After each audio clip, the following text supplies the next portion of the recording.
Bonjour à tous, bienvenue dans le guide de prononciation du pinyin chinois. Je suis Fang Wei. Et je suis Kelvin.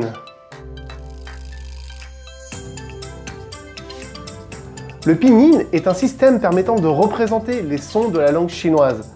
Celui-ci se sert de l'alphabet latin.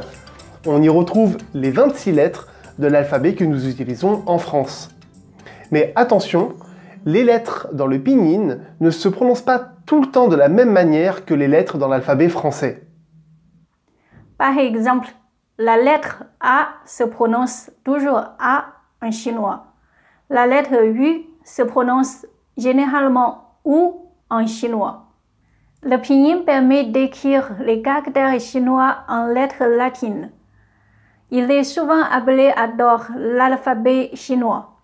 En vrai, l'alphabet chinois n'existe pas. On dit plutôt l'alphabet du pinyin chinois.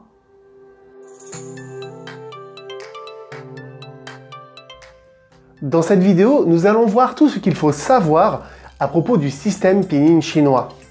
Nous allons parler des initiales, des finales simples, des finales composées et des finales nasales. Nous apprendrons comment les prononcer, les écrire et les taper. Et comme le pinyin indique la manière dont on prononce les caractères chinois, une fois que tu sauras épeler et taper le pinyin, tu seras ainsi en mesure de taper tous les caractères chinois. À la fin de cette vidéo, tu seras en mesure de prononcer parfaitement le pinyin chinois. Assure-toi d'écouter attentivement.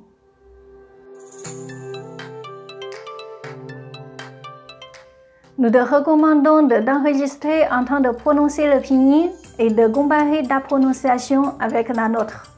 C'est en effet un excellent moyen de se perfectionner.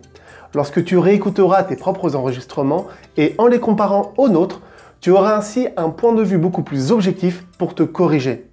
D'ailleurs, n'hésite pas à revenir régulièrement sur la vidéo afin de continuer à t'améliorer régulièrement. Dans cette vidéo, nous allons voir le système du pinyin chinois. Commençons.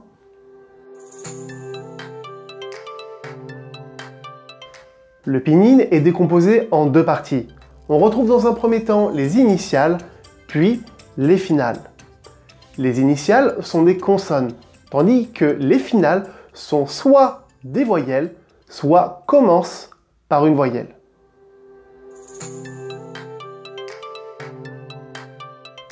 Il y a 23 initiales. Elles sont Po,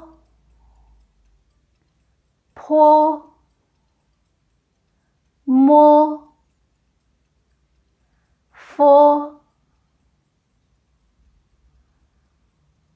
De, Te, Ne,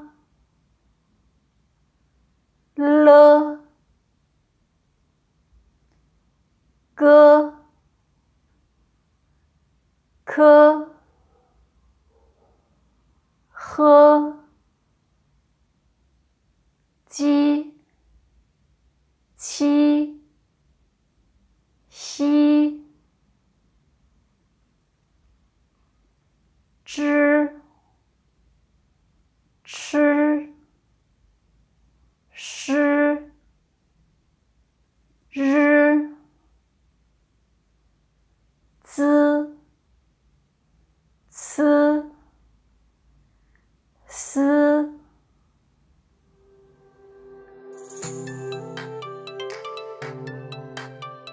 Il existe 35 finales que nous pouvons décomposer en trois groupes. Le premier, les finales simples, puis les finales composées, et pour finir, les finales nasales. Le premier groupe est celui des finales simples. Chacune d'entre elles est une seule voyelle. Il y en a 6. A, O, E, I, U, U. Le deuxième groupe est celui des finales composées, c'est-à-dire que celles-ci sont composées de plus d'une voyelle. Il y en a au total 13. I, A, ao, o, ya, ye, wa, wo, yue, yao, you, why, we. Et le dernier groupe est celui des finales nasales, c'est-à-dire que les finales commencent par une voyelle et finissent par une consonne nasale. An, in, yun,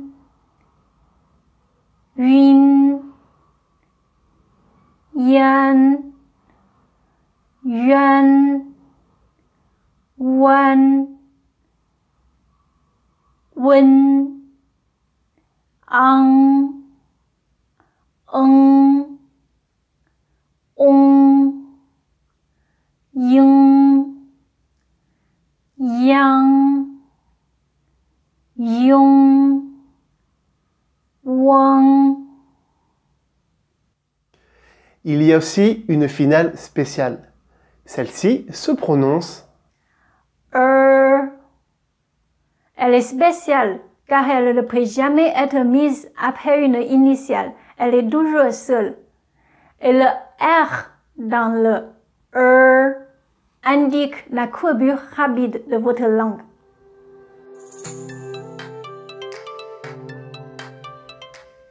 La langue chinoise est basée sur des caractères et chaque caractère a un son.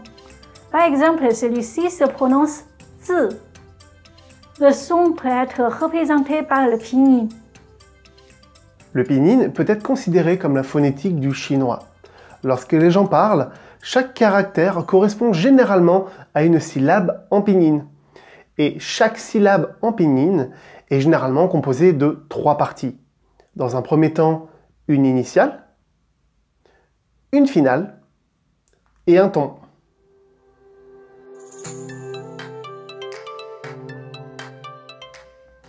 En chinois, il existe 4 tons différents. Le premier ton, deuxième, troisième et quatrième.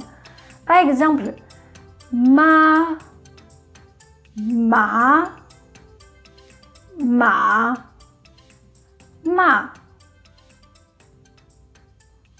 Le premier est o, ma. Le deuxième monte, ma. Le troisième descend, ensuite monte, ma. Et le quatrième descend, ma. Un moyen mnémotechnique pour se souvenir de l'ordre des tons est La Chine est grande.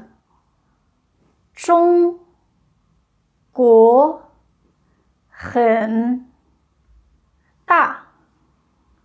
Zhongguo Hen Da. Nous venons de voir des syllabes avec des initiales, mais il est possible de trouver des syllabes sans initiales, c'est-à-dire qu'elles sont composées uniquement d'une finale et d'un ton. Voici quelques exemples. N, O, An, E.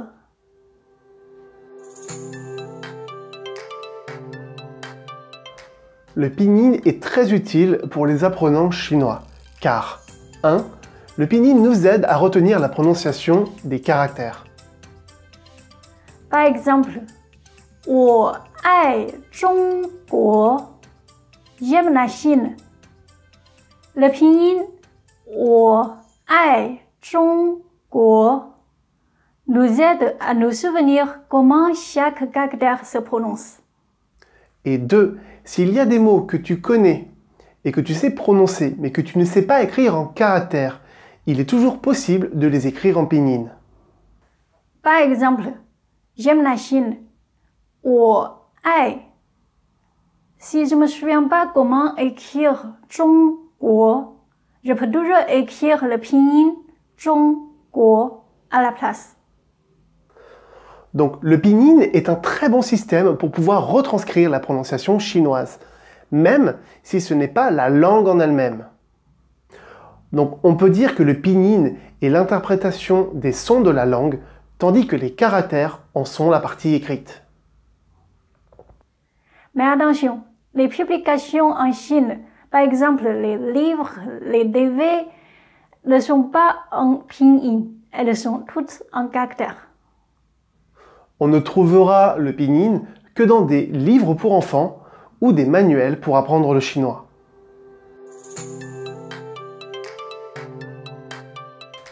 Le pinyin sert à faciliter l'apprentissage des caractères chinois, mais il sert aussi à taper les caractères sur mobile et sur clavier d'ordinateur. En effet, j'utilise le pinyin chaque jour pour écrire des textos à mes amis chinois. Par exemple, en tapant directement « Ni hao » bonjour sur un clavier, le téléphone sera capable de retrouver les caractères « Ni hao ». Merci d'avoir regardé cette vidéo.